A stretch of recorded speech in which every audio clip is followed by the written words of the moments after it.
And salutations, I'm Gil. And I'm Gil, and this is Strategic Prepper. Good morning, Strategic Prepper community. This is Gil, and I'd like to do a follow-up to a recent video that we had put out on a possible civil war for 2022. And I just wanted to expand a little bit and clarify, and there's been some more news articles that are relevant, and I just wanted to basically make this kind of like a part 2. And if you stay till the end, I will discuss the strategic reasoning behind why some of these things are happening. So we're going to talk about some of the new bits of information. And so I've got my screen over here, so I may look every so often off to the side and trying to make sure I've got the information right for you.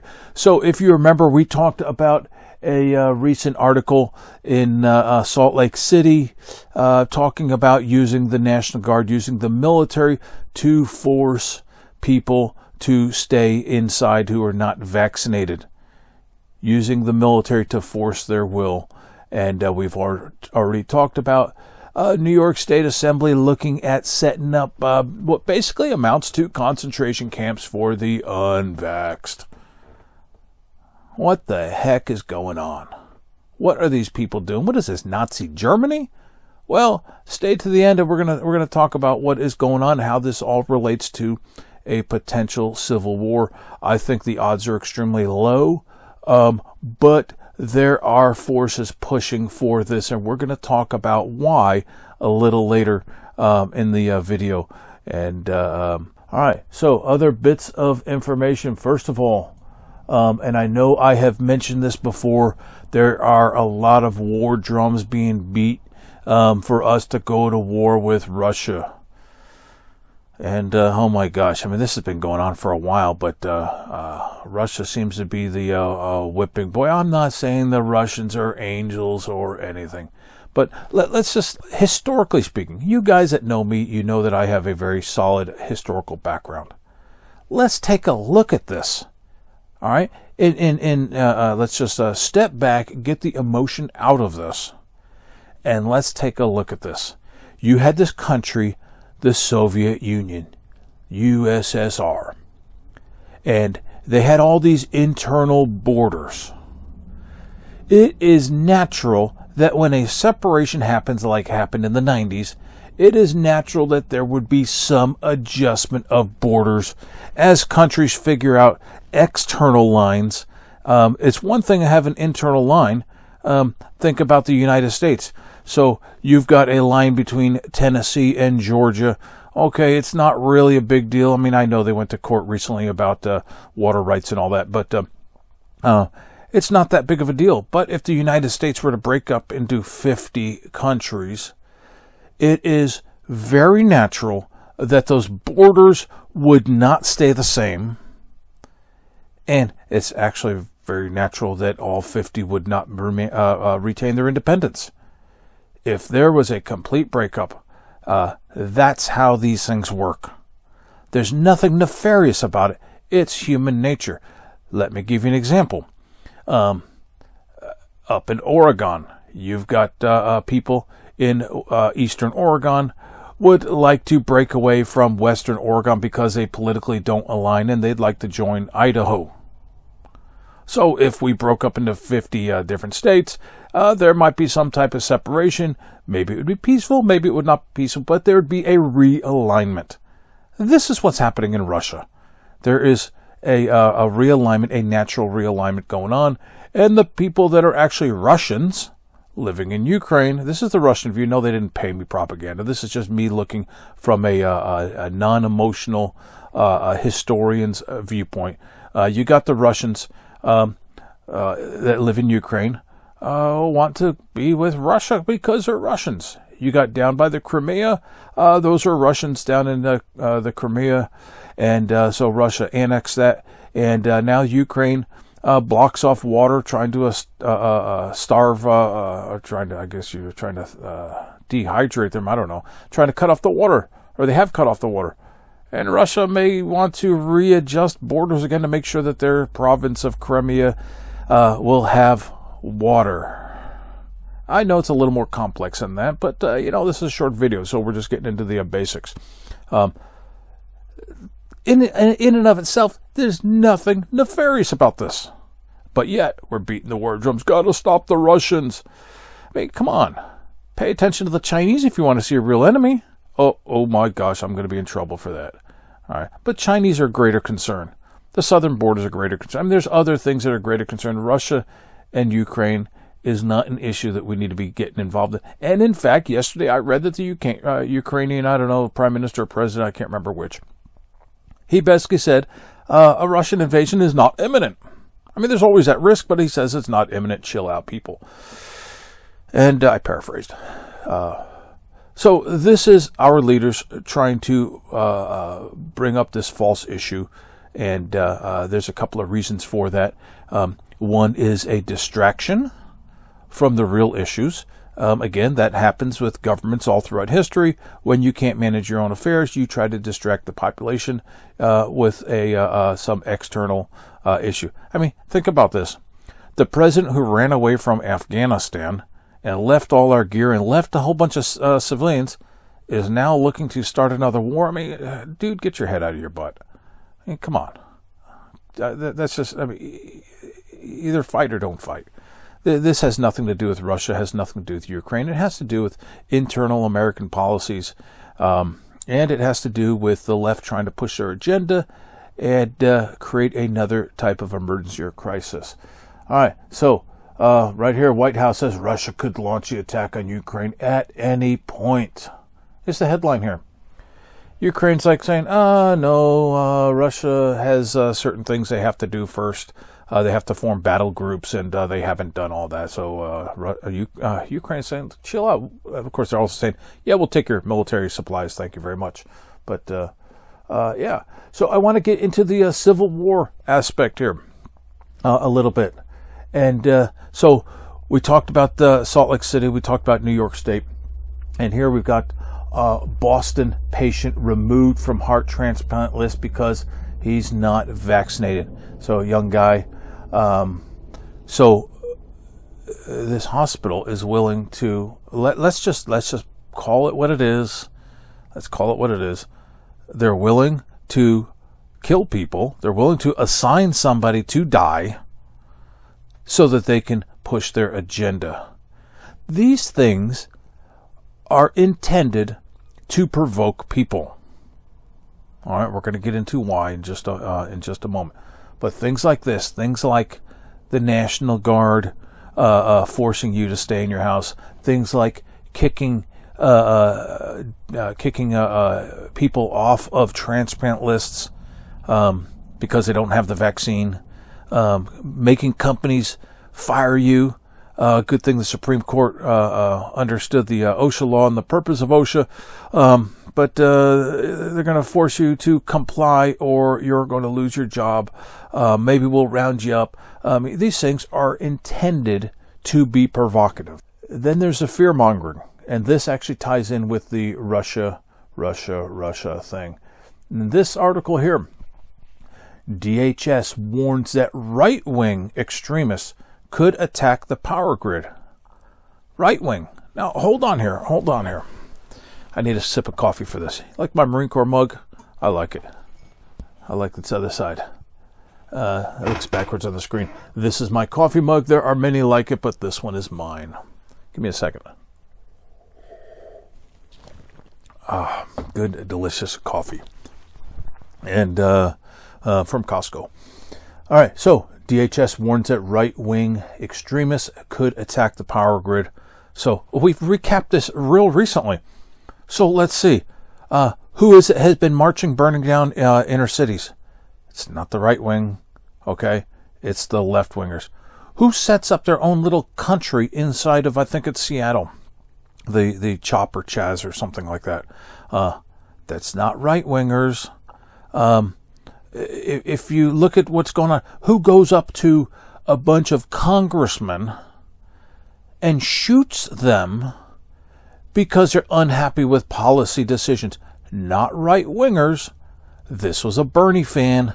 Didn't like how some people voted And if it wasn't for some security people with guns, there'd be a bunch of dead congressmen. So we look at these issues, and who's got the violence? Who is propagating the violence? Who attacks political supporters regularly? I mean, literally, there have been over 1,000 documented reported cases of Trump supporters being physically attacked for being Trump supporters. So look at where all this violence is. It's not on the right. So these other things are designed to provoke those on the right to act. And they're already laying the groundwork. DHS warns that right-wing extremists could attack the power grid, and then they're going to create this crisis. You watch. I am going to make a prediction. I am going to make a prediction right now, right here, that at some point, that the government, that the elites are going to claim that right-wingers are in cahoots with Russia, like they did with President Trump. They are going to claim that. No evidence. And they're going to tie this to this evidence, and they're going to say it's a known threat. So let's take a look at the so-called right-wing violence. We've already covered the two big issues in a previous video. One is in Michigan. We know in court that there was an FBI undercover person who prompted and provoked that potential kidnapping. That was the FBI's idea. They prompted the whole thing. And we also see on video a guy on the January 6th gathering, prompting people to rush the Capitol. And this guy was on his video, and in the Senate, FBI was asked, is this an FBI agent? And they would not deny that he was an FBI agent. That was actually provoking and prompting. And you're always going to have people in any group that are going to be, oh, yeah, I'll do it. And they just follow. You always have people who follow in any group. You can stir up people to do anything. So we look at these pieces, and we see that people are, we see that people in the government are pushing a certain plan, a certain agenda. And there's been numerous polls that show that both those on the left, that's the right, both those on the left and those on the right are starting to come to this conclusion that maybe we can't live together as a united nation and a united country anymore. That maybe we need to have some type of separation. I mean, I look at how the left is going, and I'm thinking, I want nothing to do with these people. These people are Marxist. These people, their values are so contrary to my values, and they're looking at me and saying the same thing. And how dare me have a job and pay me, whatever it is. So they're looking at us and saying we can't live with them. We're looking at them and saying we can't live with them.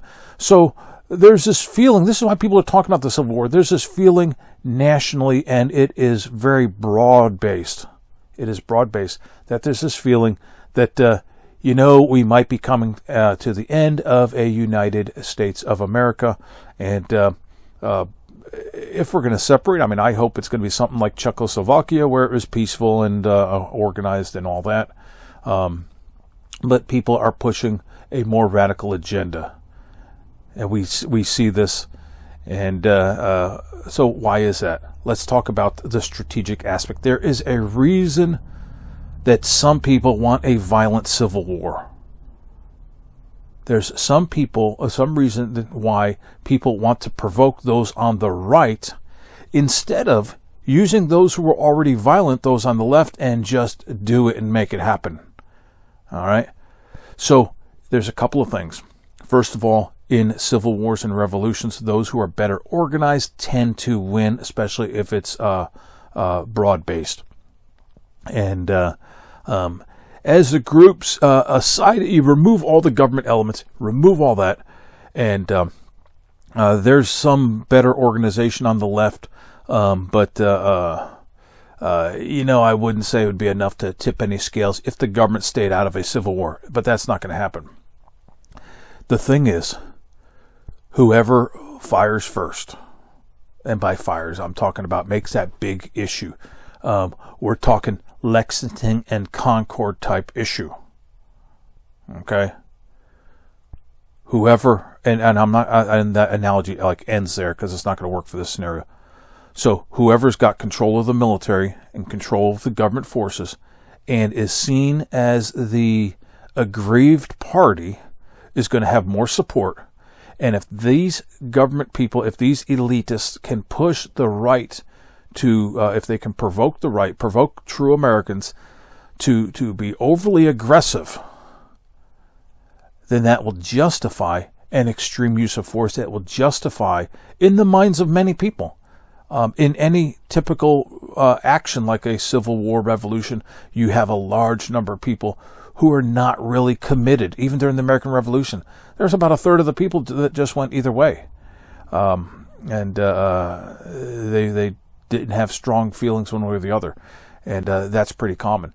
And you want those people on your side. And if you're the aggrieved party, you're just trying to keep the peace because these crazy right-wingers, you're going to get those support. And you're going to have the support of the law enforcement, the whole government mechanisms, the military, the police, and all that in the courts. And so you want, if you're going to start something like this, and this is what the elites think, they want to be the ones in control of those mechanisms. That's why they're pushing. That's why they just don't. They don't just react and try to make it happen. Like the Russian Revolution, they got some point. I think it was St. Petersburg. I can't remember, where they just acted and decided to overthrow the government. The left doesn't want to do that. They want to retain the government. They do want to use the force. I mean, they have shown that they have been very willing to use the force. This is also why they are so willing to let all these violent criminals. I was reading today, the governor of Oregon letting all kinds of violent criminals, murderers and all that, out, just letting them out and wanting to really just open the doors. The reason is that destabilizes life for normal citizens. And again, it's another measure where they're trying to provoke us so that we take some type of action into our own hands, because we know that the government has failed us as regular Americans. And so they keep trying to provoke us, opening the doors with illegal aliens. The same thing. It's about provoking us so that when this civil war comes, because they know mano a mano, they're going to lose. All right? They need the force of government on their side. And they believe in that mechanism. They believe in big government. They believe in total control over our lives. So that's what it's really all about. All this stuff, don't get worked up on individual stories and just understand the big strategic picture from the elites. That is to provoke us so that they can have causa belli, reason for war. I hope I pronounced that right. My Latin's a little rusty. They want a reason to unleash the forces against us. They telegraph their punches. They're telling us what they want to do if they have the authority. They will do it. And as preparedness-minded people, we have been anticipating this for eons. And we're trying to protect ourselves. We do need to start working with other people because if we are all isolated in our own little pockets, they will pick us off one at a time. So share this, give the thumbs up, and after you thumbs up, then share it again, and leave your comments. And I'd like to know what you think about this whole topic. All right, thank you, and stay safe and stay prepared.